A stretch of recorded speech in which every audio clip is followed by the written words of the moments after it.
Hi, everybody. Welcome to Monday Night Live in Lexington, you guys. My name is Kathryn Kauffman, and I'm a psychic medium here in Lexington, Kentucky. Welcome to my every Monday night show. This is where we discuss what and who we are in this journey called life. Hey to all you guys over here on Instagram. I will try to keep up with the comments as they jump up, but they're kind of off to the side, so if you see me looking around, that's going to be why. I finally got the live stream kind of situated over here on YouTube. So we'll see if that works tonight. I know it didn't last week, but hopefully I'm doing better this week. Speaking of which, this was a really gorgeous day, was it not? It started out kind of gloomy, doomy, but then the temperature came up and it turned off bright and sunny, and which me and David needed because we've been under the weather with sinus problems, I guess you might say. And so if you see me doing this, it's, it's part of the sinus trouble, but everything is so in bloom. Oh, speaking of which, I got David to plant my vining beans this afternoon, after I let him rest, of course. But they're 1,500-year-old strain. It's a 1,500-year-old strain that I got from Baker's Seed Catalog. So it's an heirloom. It's an heirloom strain. And let me make sure, just looking at this, that everything is as it's supposed to be. Oh, shoot. Well, we'll see. we shall see, Rabbit, if this turns out okay. So as you know, I switched streaming platforms and just went with the plain Facebook. And so I have 3 screens to look at. I've got YouTube screen, Facebook screen, and an Instagram screen. So I'm trying to divide my time here and make sure that I get everything situated. Let me check one thing.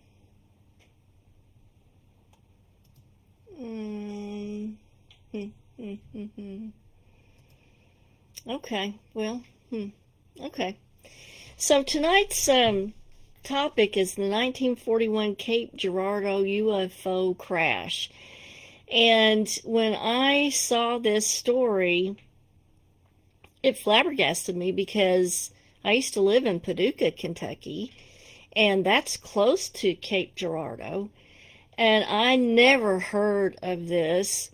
I had heard of the Kentucky Goblins, and I think the location that was Hopkinsville, but I'd never heard of the Cape Girardeau UFO crash.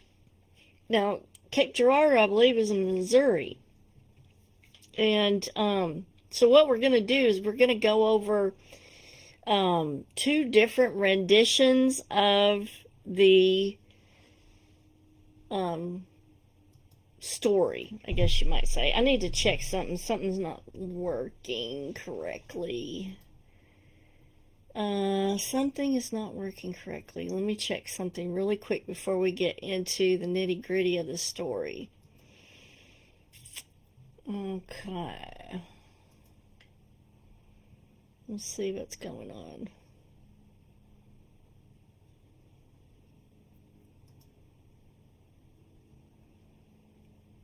Yeah, I'm not sure what is happening here. I'm not seeing any of the comments on Facebook, so not sure what to do about that. So, hey to all you guys on Facebook, I know you're there, but I can't see you. I'm not sure why. And I will just have to go back and look at that and see what happened. Did I not do something correctly? Did I not do something correctly? I'm looking to see if I can tell. No, I'm not going to waste time with that. All right. Let's jump into this. We're going to do 2 renditions of this. The first rendition is sort of a third party recounting the tale, and the second rendition is directly recollection from the granddaughter. Okay. In April 1941, a local sheriff visited Reverend William Huffman, a pastor of the Red Star Baptist Church in Cape Girardeau, Missouri, on the banks of the Mississippi. The sheriff asked the pastor to hold a service for the victims of a plane crash that had allegedly happened on the same day near the city. Huffman agreed and arrived at the crash site. The place was full of police officers, FBI agents, firefighters, military men, doctors, and there was debris of some kind of aircraft. At some point, Huffman saw some strange inscriptions that resembled Egyptian hieroglyphs. Huffman went to the 3 dead bodies lying on the ground near the object to give them, now the story says last rites, but remember, he is a Baptist minister, so these would be last prayers, not last rites. So the first rendition gets that wrong. When he saw the bodies closely, he was shocked because they were dead aliens the size of a small child. Now, dead aliens is a wide scope of, that's not a good descriptive because we well know there are so many different types of aliens, so one blanket can't cover them all. Okay, he guessed that those aliens had probably been the pilots of the crashed object. He noticed that two of the bodies were laying next to each other, but the third one was at some distance. Now, this kind of disagrees with the second rendition, which we're going to go over. He thought that the third one had not died in the crash immediately and had managed to go away some steps further from the spacecraft. According to Pastor Huffman, the creatures had tiny mouths with indistinguishable noses and no ears at all. Now, this part of the description disagrees with the second rendition, which we're going to go over. They were wearing tight suits that looked like chewed aluminum foil. When Pastor Huffman finished his prayers, now, so in this part of the story, they have it, they're telling it correctly. He did prayers for these beings. Several military men approached him and told him to keep his mouth shut about that incident. Therefore, all those years he had not told anyone about it, but he shared everything with his wife and his sons. Now, in 1984, Mrs. Huffman was dying of cancer and decided to tell her granddaughter, Charlotte Mann, about everything. She also said that her husband somehow managed to secretly get a photo of one of the dead aliens from an unknown man. So that's the first rendition of the story. Now, the second rendition of the story, I feel like it's a little bit more accurate because this rendition is coming directly from Charlotte Mann, who is the granddaughter. And she tells Leonard Stringfield about the encounter that her grandfather experienced. Now, in 1994, Leonard Stringfield was an early UFO investigator and former civilian consultant to UFO operations at Wright-Patterson Air Force Base in Dayton, Ohio in the 1950s, published an account of an alleged 1941 UFO status report crash near Cape Girardeau. Stringfield's article appeared in the July 1991 issue, a monthly publication of UFO activities and investigations. The article was based on information received from Charlotte Mann, who was a young child living in Cape Girardeau in 1941.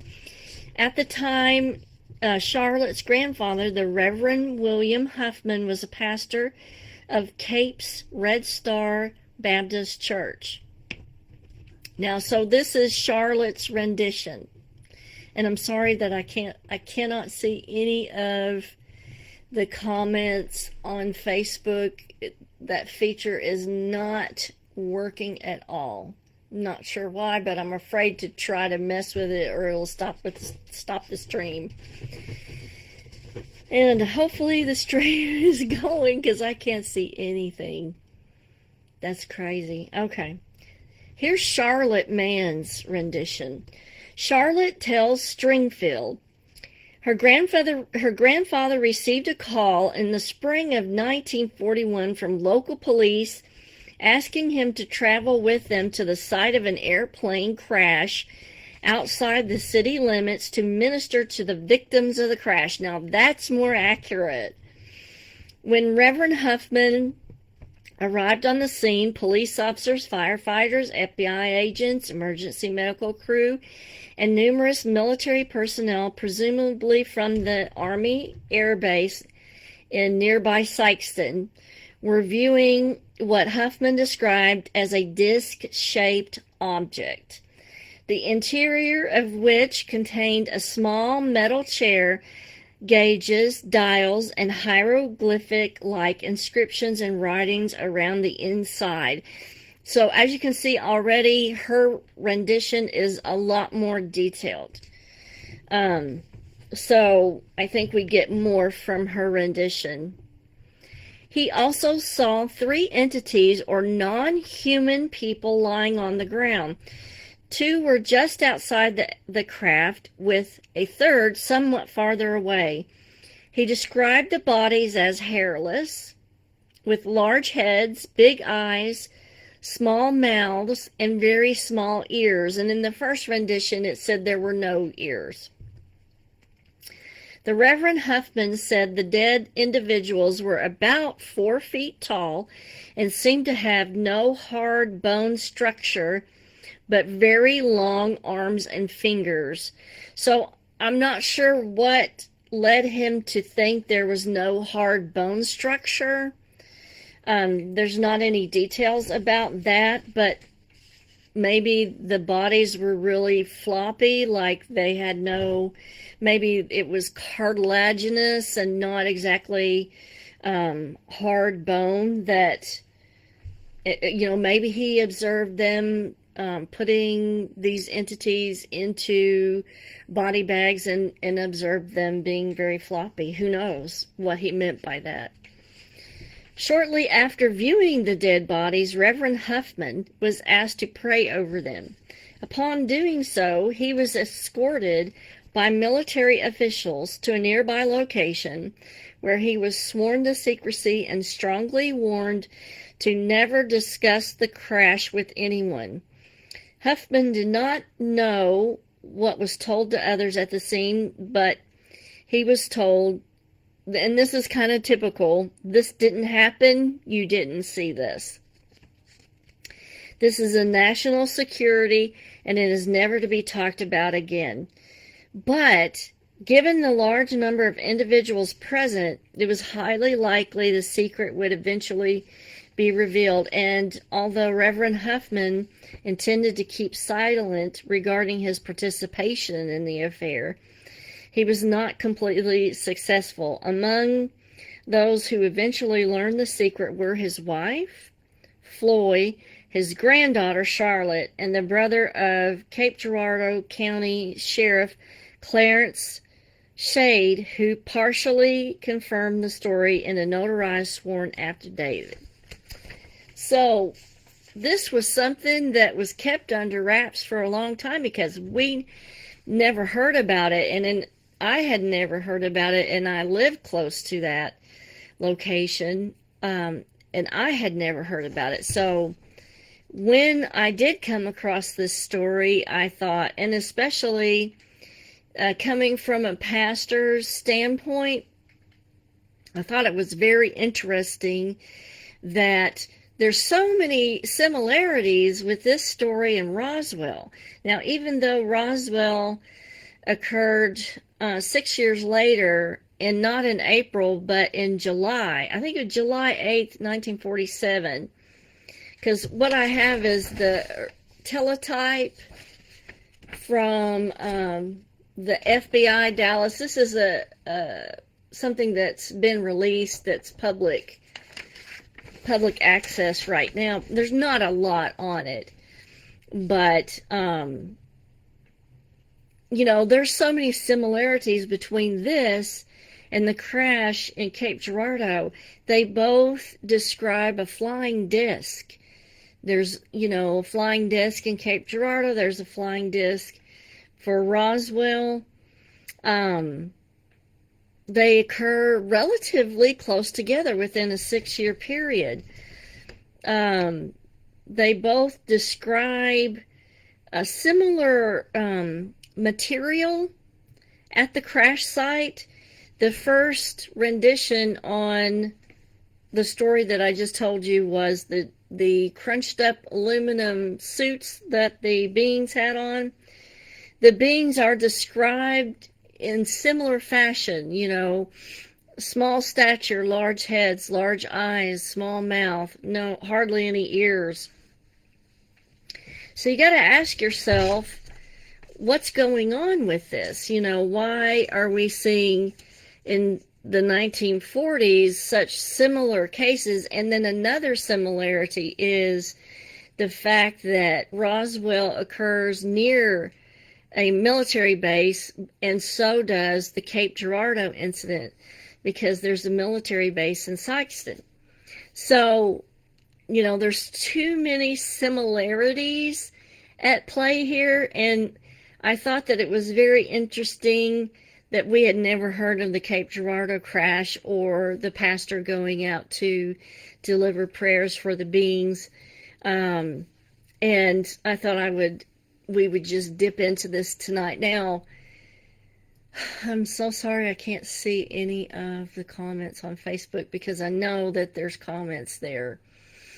But anyway, you guys have a fabulous week, and I will see you next week. We're going to start getting into the Anunnaki and the Pleiades and all of that. Kisses from Kentucky. Bye, guys. Maybe I'll figure out what happened.